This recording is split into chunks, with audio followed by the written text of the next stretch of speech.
Dari rasanya memang ini sangat kental sekali. Ini kopi yang Betul. ada di Ini masyarakat adat. kopi dari masyarakat adat.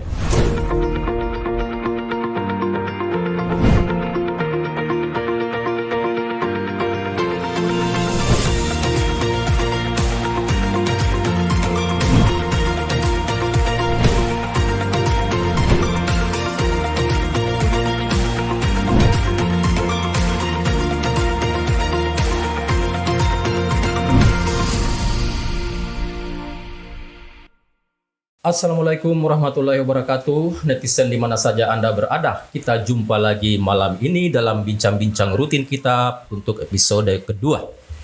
Di studio kita sudah hadir Bung Ian. Assalamualaikum Pak Ian. Waalaikumsalam warahmatullahi Apa kabar ini? Alhamdulillah sehat walafiat. Akhir-akhir ini lagi banyak kesibukan saya lihat aman. Ya netizen, kita bersama-sama dengan Bapak Ian, Bung Ian atau Sardi Rasak. Beliau adalah Ketua Badan Pengurus Wilayah Aliansi Masyarakat Adat Nusantara atau AMAN Wilayah Sulawesi Selatan. Nah, bincang-bincang kita pada malam ini kita akan mencoba untuk membahas mungkin di kalangan masyarakat adat atau di kalangan organisasi-organisasi masyarakat sipil dan sebagian masyarakat sipil sudah mengetahui tentang AMAN, ya AMAN atau Aliansi Masyarakat Adat Nusantara. Tetapi mungkin sebagian belum masih menjadi hal yang yang masih asing. Oleh karena itu mungkin pertanyaan saya yang pertama, Pak Bung Ian, apa sih itu AMAN? Selamat malam kawan netizen, sahabat Nusantara. AMAN ini satu organisasi yang bergerak pada upaya untuk bagaimana pemenuhan perlindungan atas hak masyarakat adat bisa kembali. Sebagaimana kita pahami bersama, situasi di Indonesia saat ini dengan data masyarakat adat yang menjadi anggota AMAN kurang lebih 2.340-an lebih. 2.340-an, cukup banyak. Itu di seluruh Indonesia? Itu di seluruh Indonesia. Ya. Untuk di Sulawesi Selatan 200-an lebih komunitas-komunitas adat menjadi bagian dari anggota AMAN yang kesemuanya ini dari 2.300-an lebih ini dalam proses perjuangan pemulihan atas hak mereka untuk bagaimana negara hadir di tengah-tengah masyarakat adat untuk melindungi, menguatkan terkait dengan keberadaan masyarakat adat. Menarik, 2.000 sekian orang itu kapan dideklarasikan atau dimulai lahir organisasi AMAN ini? Nah, dalam konteks pendeklarasian sebenarnya itu tidak deklarasi ya. AMAN dideklarasikan sejak tahun 1999 yang kita tahu pada saat itu masa transisi dari peralihan dari rezim Orde Baru ke reformasi. Begitu kuatnya situasi pada saat itu, tapi masyarakat adat pada tahun 99 itu berkomitmen dengan tekad yang kuat berkumpul di Hotel Indonesia pada tahun 99 itu untuk mendeklarasikan bersatu untuk mendeklarasikan yang membentuk wadah perjuangan bersama. Nah, hal ini lahir dari situasi penindasan yang terjadi di masyarakat adat, yang terjadi di wilayah-wilayah adat jauh sebelumnya. Bahkan sejak sebelum Indonesia ada berbagai bentuk penindasan yang terjadi di masyarakat adat. Kalau kita runut ke belakang, pada masa kolonialisme, penjajahan dan lain-lain, bagaimana intervensi dari luar masuk ke wilayah-wilayah itu mengeksploitasi wilayah-wilayah adat mereka yang dimiliki oleh masyarakat adat, yang juga berdampak pada kriminalisasi. Situasi yang lama itu sebelum Indonesia merdeka itu tidak berubah sejak keberadaan Indonesia. Penjajahan terus terjadi di wilayah-wilayah adat.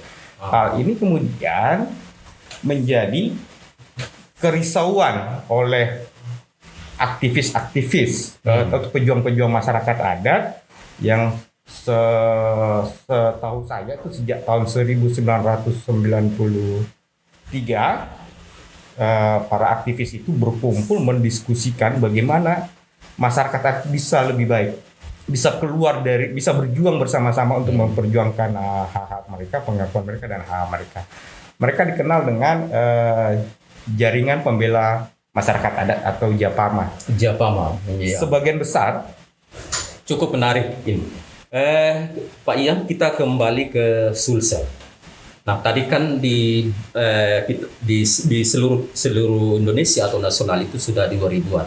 Nah, bagaimana dengan di Sulawesi Selatan atau bagaimana dengan perkembangan Aliansi Masyarakat Adat Nusantara atau AMAN di Sulawesi Selatan? Nah, situasi masyarakat adat di Sulawesi Selatan boleh dibilang hampir sama dengan kondisi yang dialami oleh masyarakat adat lainnya di Indonesia.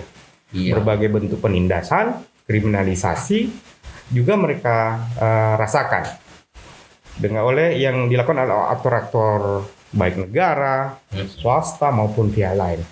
Nah, dari sini kemudian karena memang kita sama-sama pahami bahwa konstitusi kita itu sangat tegas tertuang dalam pasal 18B ayat 2 dan berbagai pasal-pasal lain di Undang-Undang Dasar mengakui keberadaan masyarakat adat berserta hak tradisional juga diturun dalam berbagai peraturan perundang-undangan yang berlaku di Indonesia. Nah, inilah menjadi dasar perjuangan masyarakat adat untuk bagaimana negara bisa hadir. Kemudian saya sebelum masuk ke konteks ini, Ya. AMAN juga terkait dengan perampasan atas haknya dengan pemberlakuan salah satu undang-undang, misalnya Undang-Undang 41 tahun 99 Ya, Undang-Undang Kehutanan ya.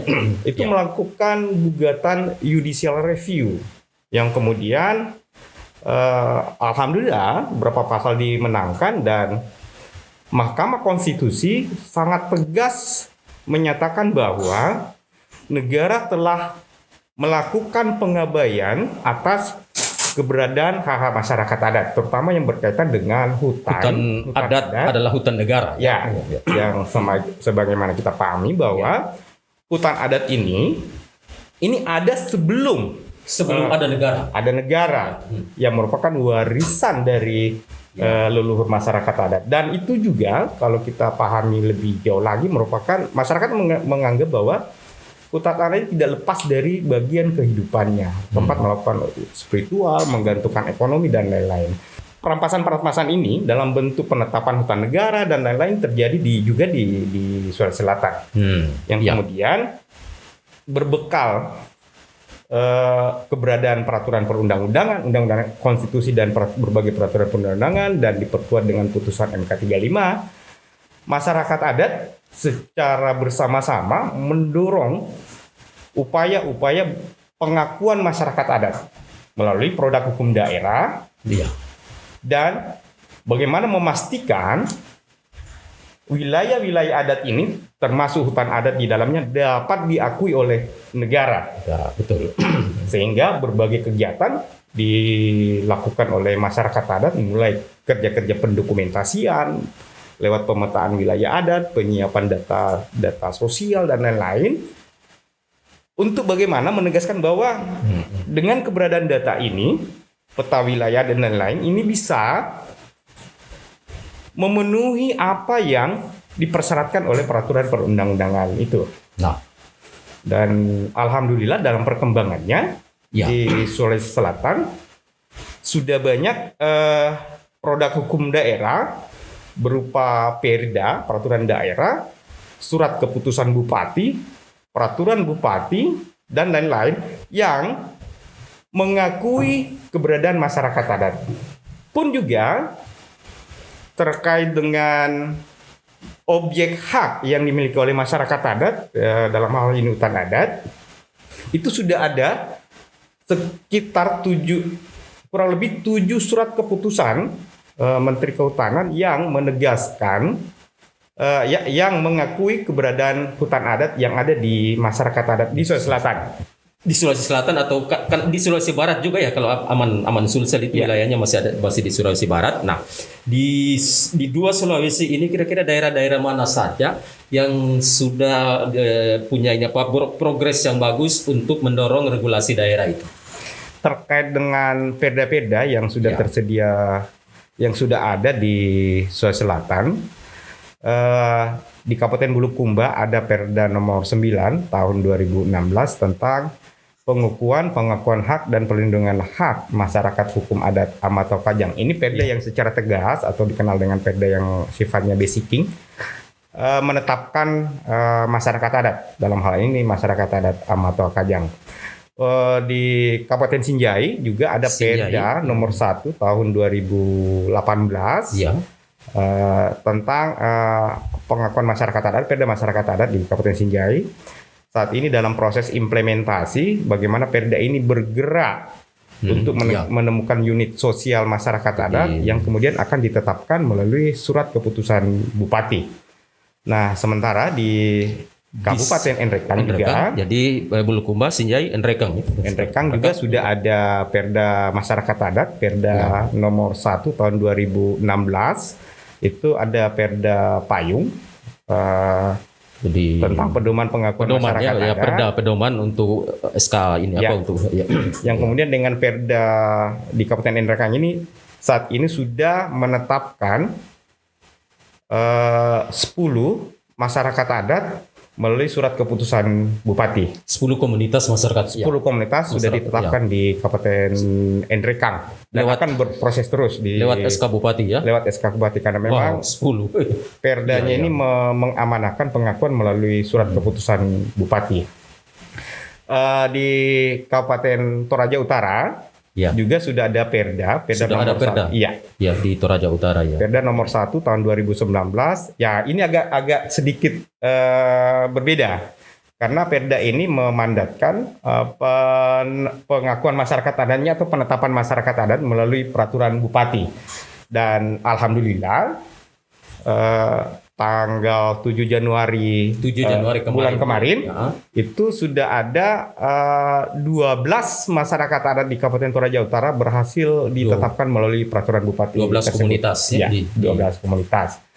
Di Luwu Utara juga sudah ada Perda masyarakat adat, tinggal menunggu implementasinya.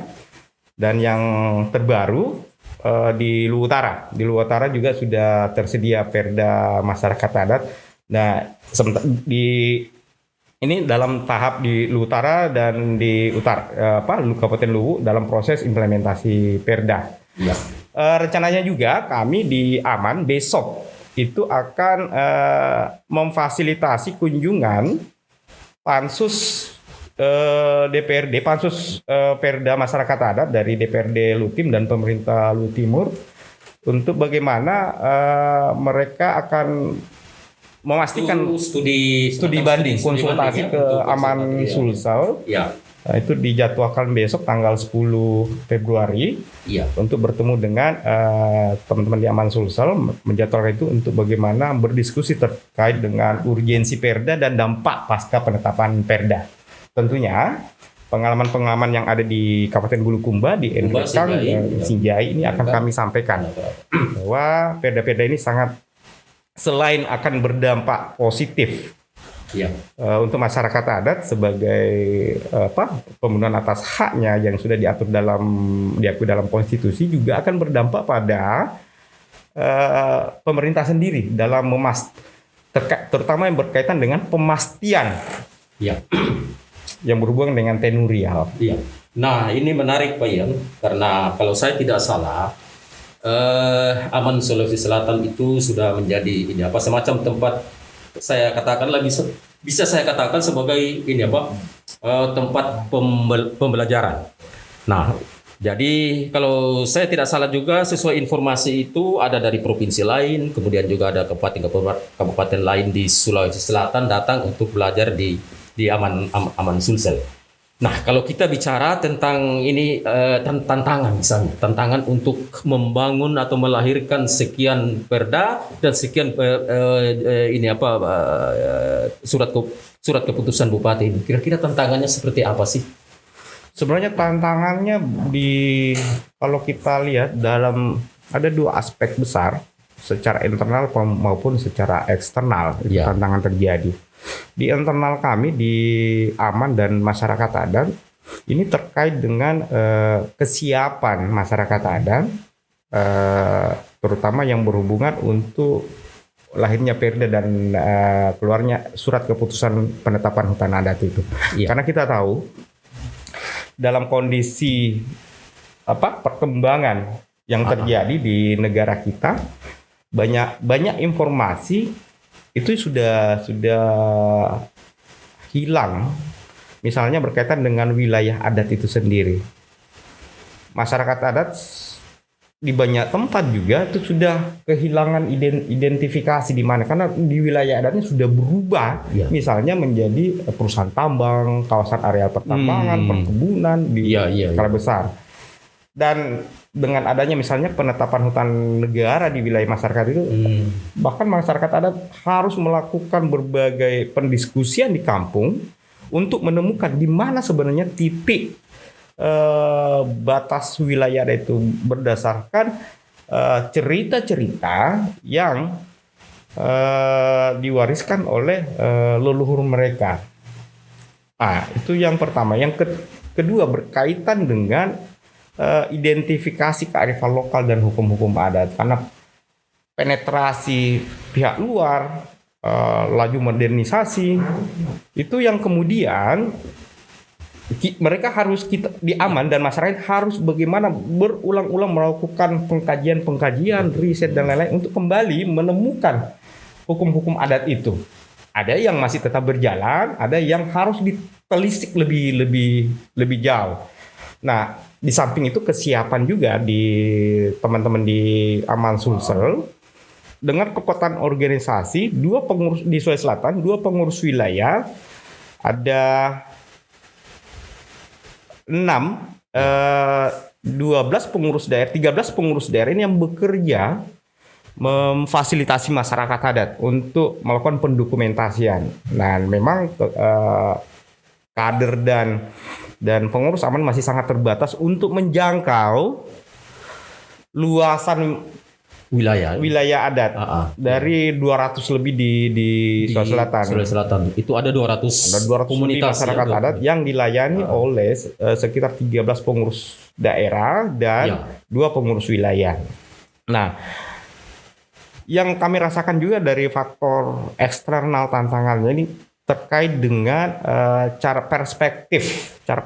pandang pemerintah sendiri. Daerah, pemerintah provinsi, pemerintah masyarakat daerah adat terkait dengan keberadaan masyarakat. Ini belum menjadi sesuatu yang penting menurut dari kacamata kami di Aman oleh pemerintah. Pemerintah belum memandang bahwa isu masyarakat ini menjadi isu yang penting, meskipun di level global, nasional maupun ini sudah bergerak sangat maksimal, tapi di level daerah belum menjadi sesuatu yang kalau dalam kacamata menjadi sesuatu yang penting untuk di beberapa tempat, tapi meskipun di beberapa kabupaten juga sudah bergerak lebih baik. Nah, yang kedua, yang lain dari proses koordinasi dan diskusi-diskusi baik formal maupun informal dengan pemerintah daerah, memang kondisi saat ini belum tersedia program-program yang cukup untuk memastikan bagaimana masyarakat adat ini bisa diakomodir dalam dikuatkan baik dalam kerja-kerja pemberdayaan, penguatan, pengelolaan ekonomi di wilayah. Belum ada skenario satu program yang khusus di daerah. Pemerintah masih harus bagaimana kerja organisasi Aman ini mendorong, memfasilitasi untuk bagaimana program-program bisa tersedia di pemerintah kabupaten untuk menunjang penguatan pemberdayaan di masyarakat adat. Meskipun kebijakan sudah terpenuhi, misalnya di level desa sudah ada undang-undang desa, bisa dipastikan dalam berbagai peraturan perundang-undangan yang bergerak ke wilayah-wilayah itu sangat tegas untuk bagaimana ada ruang penggunaan anggaran baik di daerah maupun di program daerah maupun di desa untuk bagaimana masyarakat adat bekerja di isu masyarakat adat. Ini terutama penggunaan anggaran. Ini menarik. Mungkin kita mau tahu kira-kira sejauh mana perhatian pemerintah daerah, terutama mungkin pemerintah kabupaten, sehubungan dengan upaya untuk mendukung masyarakat adat ini. Apakah memang pemerintah kabupaten itu sudah misalnya menyediakan slot anggaran di APBD untuk itu? Ataukah sampai sekarang ini belum ada sama sekali di pengalaman teman-teman di Aman? Kemudian berlaku orang-orang. Kalau sebenarnya kalau kita perantara ini tiba-tiba lihat di undang-undang pemerintahan daerah, Ya. ada pembagian kewenangan antara pemerintah nasional, provinsi dan daerah. Urusan masyarakat adat terkait dengan penguatan kelembagaan itu tarikannya ke sebelum Dinas kita, Pemberdayaan PMD atau Dinas Pemberdayaan Masyarakat Pemberdayaan Desa. PMD ya, Dinas PMD. Pemberdayaan Dia Masyarakat. leading sektor yang harusnya itu dijalankan. Iya. Nah, terkait dengan kearifan lokal dan lain-lain itu ada di Dinas Lingkungan Hidup. Dan isu-isu lain misalnya untuk pariwisata adalah di itu sudah ada, tapi kemudian ini yang belum secara kuat dieksekusi di level pemerintah daerah, provinsi maupun daerah.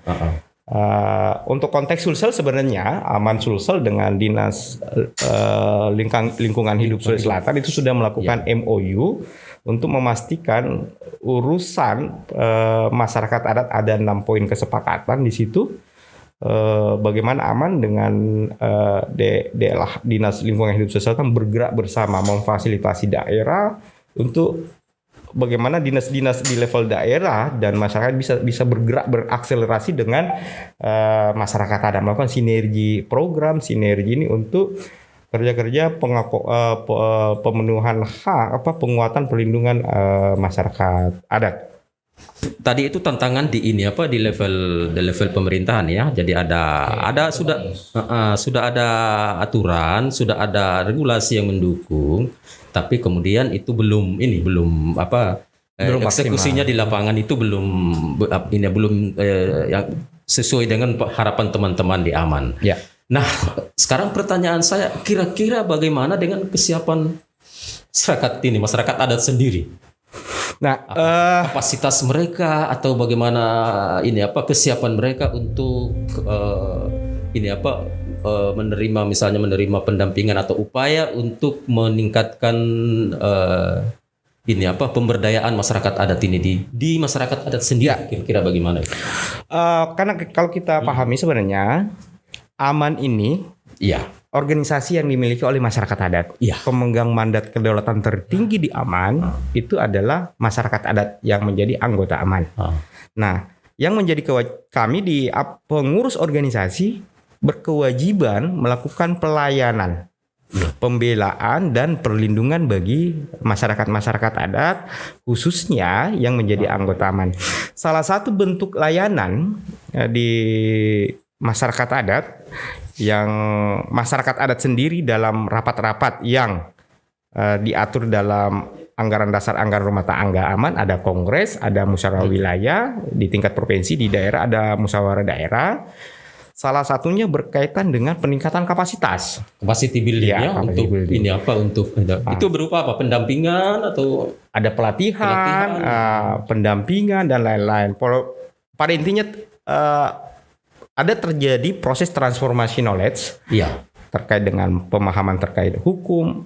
Masyarakat adat memahami haknya dalam peraturan perundang-undangan yang berlaku di Indonesia, sampai bagaimana masyarakat adat mampu untuk bagaimana mengelola potensi-potensi ekonomi yang ada di wilayah yang dimiliki oleh masyarakat adat di wilayah-wilayahnya. Jadi potensi ekonomi, ya betul. Peningkatan kapasitas itu banyak hal, kan. Mulai dari melakukan advokasi, bagaimana pengelolaan memastikan tenurial, dan berbagai kebutuhan peningkatan kapasitasnya yang berkaitan langsung dengan kepentingan masyarakat adat itu sendiri. Jadi di Aman ini melaksanakan kegiatan itu bottom up, membaca situasi, hasil musda, hasil muswil yang kemudian muswil. kita turunkan dalam kegiatan-kegiatan teknis. Yang pada intinya kalau di Aman itu bagaimana memastikan masyarakat adat berdaulat secara politik, mandiri secara ekonomi dan bermartabat secara budaya. Turun lagi dalam bentuk peningkatan kapasitas, kepastian tenurial dan pengelolaan potensi ekonomi di wilayah adat. Peningkatan kapasitas ya ini saya pikir ini hal yang sangat penting untuk meningkatkan kapasitas masyarakat adat menjawab tantangan-tantangan. Nah, apa saja yang sudah dilakukan oleh Aman Sulawesi Selatan atau terkaitannya dengan peningkatan kapasitas dan pengembangan ekonomi ini cukup menarik. Kira-kira apa yang sudah dilakukan oleh teman-teman di Aman Sulawesi Selatan dan apa yang sudah dicapai hingga saat ini jika dikaitkan dengan sudah beberapa daerah yang disebutkan tadi sudah ada peraturan daerah. Untuk kita mau melihat kira-kira apa yang sudah dicapai. Sebenarnya apa yang dilakukan Aman, terutama bagaimana peningkatan kapasitas dalam urusan advokasi kebijakan, peningkatan kapasitas untuk urusan ekonomi dan lain-lain, itu juga tidak serta-merta mengadopsi pengetahuan dari luar. Tapi bagaimana menggali kearifan lokal dan lain-lain yang dimiliki oleh masyarakat adat yang kemudian dikonstruksikan dengan pengetahuan-pengetahuan dari luar itu. Jadi berbasis kearifan lokal yang dimiliki oleh masyarakat adat. Tidak semuanya pengetahuan-pengetahuan luar itu bisa diterapkan di wilayah-wilayah adat karena kita tahu di wilayah adat itu ada ada proteksi, ada aturan yang kita tidak boleh langgar. Salah satu contoh misalnya di masyarakat adat Kajang. Bagaimana kearifan lokalnya itu mampu pasang rikajang. Pasang rikajang. Itu tidak bisa kita serta-merta dengan program-program ini masuk ke wilayah Ilalang Embaya. Contohnya di sana tidak bisa ada listrik, harus begini. Nah, pengembangan ekonomi harus mengadaptasi kearifan lokal yang dimiliki oleh masyarakat adat. Pun juga yang berkaitan dengan mendorong resiliensi masyarakat adat terkait dengan bagaimana perjuangan pemastian wilayah adat, pemulihan hak masyarakat adat. Karena pada dasarnya masyarakat adat ini kalau kita pelajari lebih jauh, ini bagian kalau kita cek dia punya fase-fase perjuangan. Bahkan kalau kita periksa, masyarakat ini bagian dari entitas yang bergerak dalam berjuang bersama entitas lain untuk kemerdekaan Indonesia. Betul. Jadi mereka punya strategi perlawanan yang ini yang kemudian dikuatkan kembali yang kemudian menjadi modalitas sosial masyarakat untuk berjuang. Menarik tadi ini di pengembangan sektor ekonomi di masyarakat adat. Nah, apa yang sudah dilakukan oleh teman-teman di Aman Sulawesi Selatan dan apa yang kira-kira sudah dicapai Pak Ian? Apa yang dilakukan oleh Aman ini berangkat pada konteks bahwa Aman ini adalah organisasi yang dimiliki oleh masyarakat adat itu sendiri. Bahwa masyarakat adat anggota Aman merupakan pemegang mandat kedaulatan organisasi. Jadi pengurus-pengurus Aman bergerak untuk melakukan pelayanan, pembelaan maupun perlindungan bagi komunitas-komunitas anggota Aman masyarakat adat itu.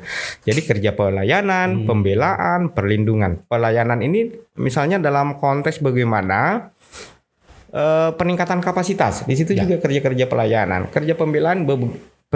Misalnya kerja-kerja yang pembelaan yang dilakukan oleh Aman misalnya ketika terjadi kriminalisasi di masyarakat adat, misalnya penangkapan, Aman bergerak dengan organisasi sayap yang dimiliki oleh Aman, misalnya itu ada Perhimpunan Pembela Masyarakat Adat ini bagaimana memastikan masyarakat adat itu tidak bisa kerja-kerja pelayanan Iya. pembelaan. Bung Ian, menarik di sektor ekonomi ini. Jadi teman-teman di masyarakat, teman-teman Aman Sulawesi Selatan ini sudah melakukan pendampingan.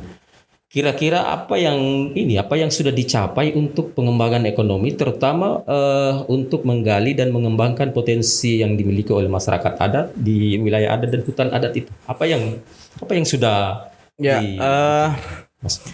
Sebenarnya proses pengembangan ekonomi di masyarakat adat ini tidak bergerak serta-merta. Ada proses panjang juga betul. yang dilakukan oleh Aman bersama elemen pendukung masyarakat adat lainnya. Iya. Tentunya dengan masyarakat adat sendiri. Itu bagaimana yang tadi itu yang saya bilang, peningkatan kapasitas menjadi sesuatu hal yang penting. Yang kedua berkaitan dengan pemastian tenurial. Iya. Karena kita menginginkan bahwa masyarakat adat mengelola wilayah ini ada keamanan dan kenyamanan di situ. Betul, kepastian ya. Iya. Kepastian wilayah kelola ya. Kan akan sangat repot di belakang hari ketika mereka sudah mengelola, menanami wilayah-wilayah itu, yang kemudian nanti dikriminalisasi lagi karena dianggap menjadi bagian dari hutan negara misalnya, atau bagian dari konsesi pertambangan misalnya. Menyerobot ini ya. Dianggap menjadi menyerobot hutan negara atau hutan lindung dan lain-lain. Ya. Itu yang jadi pemastian wilayah. Nah, ketika ini sudah dimiliki oleh masyarakat adat, kapasitas yang meningkat, terus wilayah yang sudah bisa dipastikan menjadi milik masyarakat adat, ada pengakuan dari negara, kemudian masuk ke agenda-agenda pengembangan ekonomi. Iya. Nah, tentunya kalau bicara potensi ekonomi di wilayah adat, ada banyak Pak Bung yang potensi ekonomi yang ada di wilayah adat. Betul.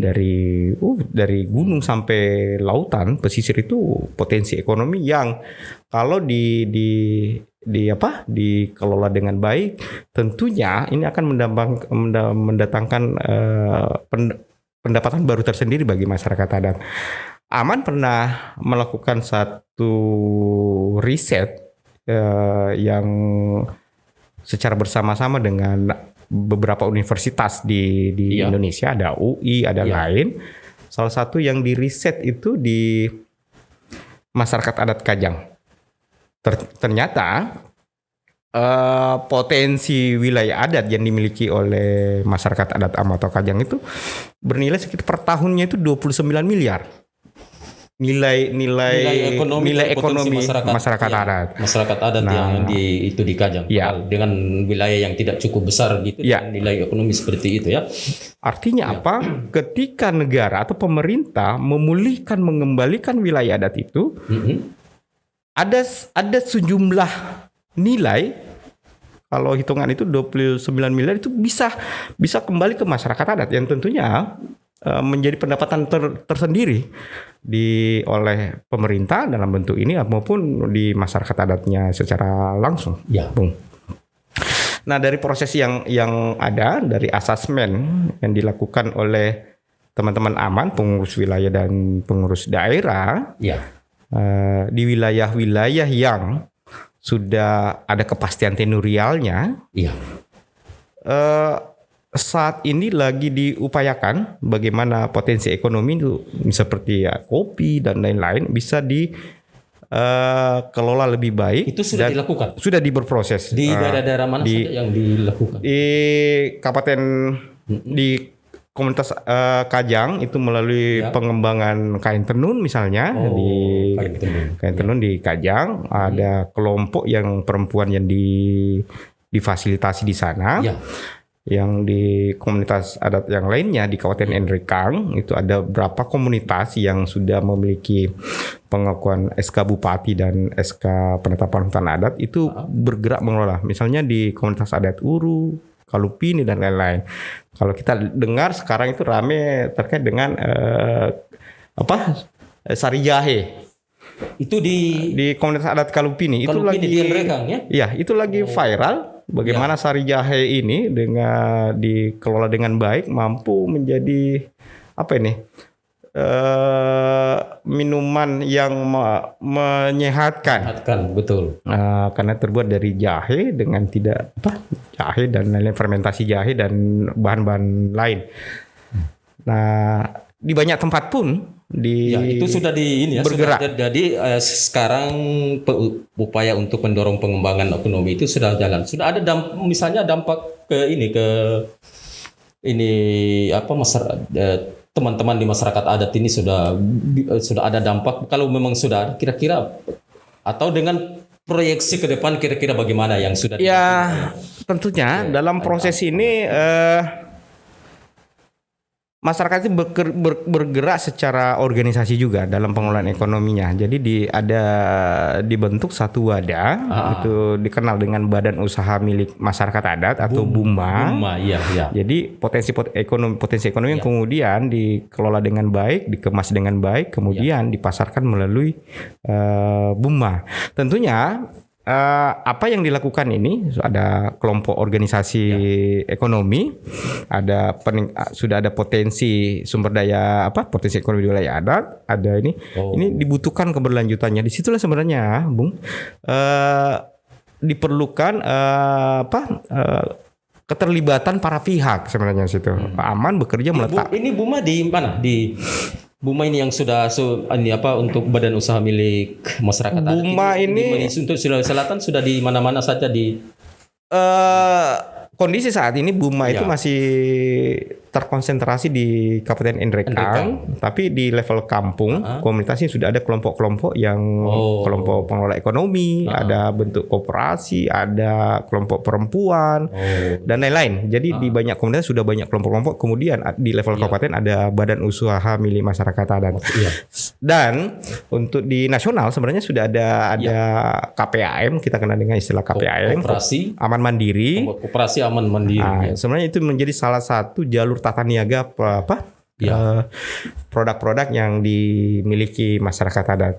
Alhamdulillah setelah dikelola dengan baik potensi ekonomi itu dia memberikan nilai tambah yang lebih.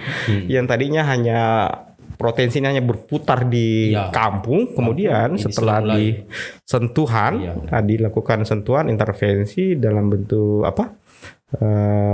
pengemasan yang baik, branding yang baik. Tentu juga pemasarannya keluar juga yang sudah dikeluarkan dan yang nilai lebih lagi masyarakat sendiri melakukan ini, misalnya penjualan dengan media sosial, dengan sistem online. Dengan sistem online. Jadinya masyarakat ini sudah bergerak yang tadinya sangat manual sekali di level pasar-pasar kampung, sekarang sudah masuk ke bisnis retail saya kurang tahu apa istilahnya e-commerce di sini. Memasarkan sendiri situ. Sudah ini Ya sambil ini kita menikmati barangkali ini kopi juga dari masyarakat adat mungkin dari teman-teman jurnal Celebes ini. Dari rasanya memang ini sangat kental sekali, ini kopi yang ada di masyarakat adat.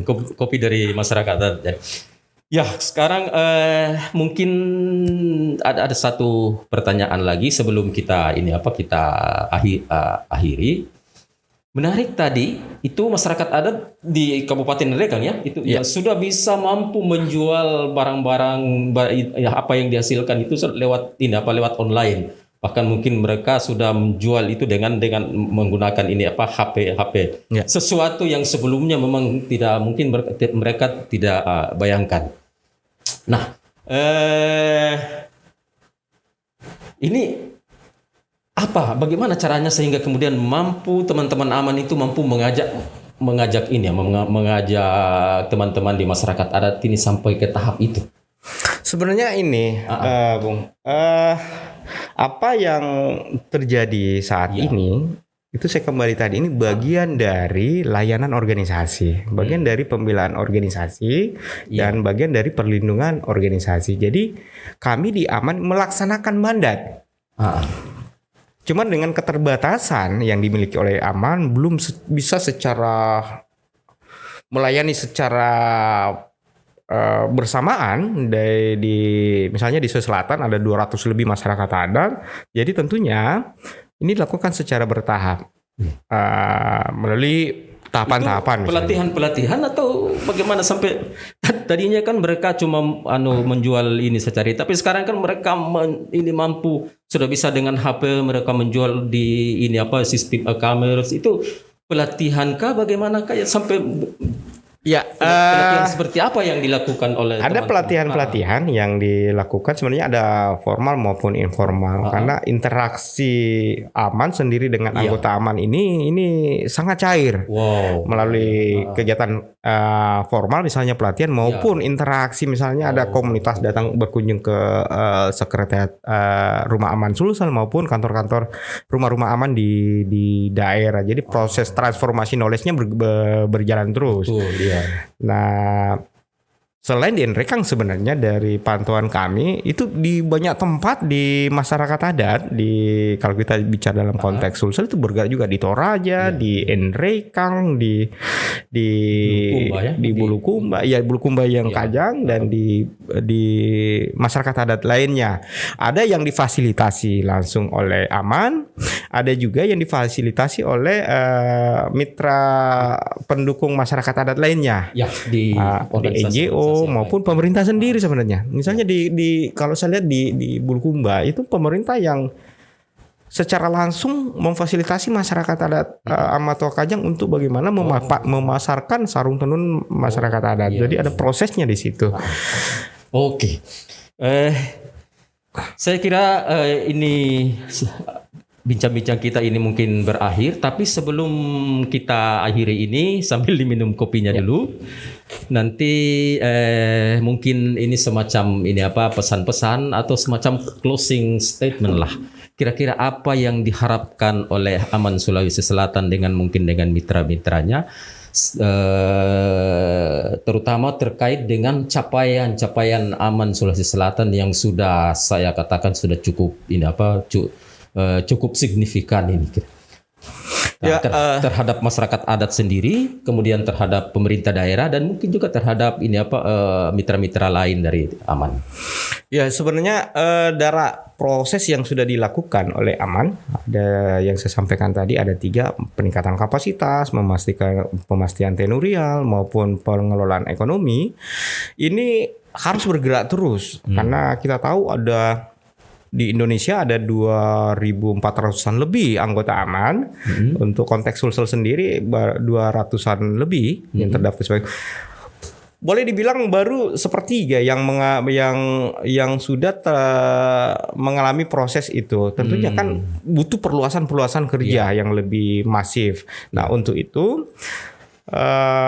kerjasama para pihak dalam hal ini pemerintah, swasta maupun yang lain dibutuhkan untuk bagaimana semua dapat terlayani dengan baik, sehingga harapan kita masyarakat adat sebagai satu komponen di negara kita, satu entitas yang bisa terlayani dengan baik.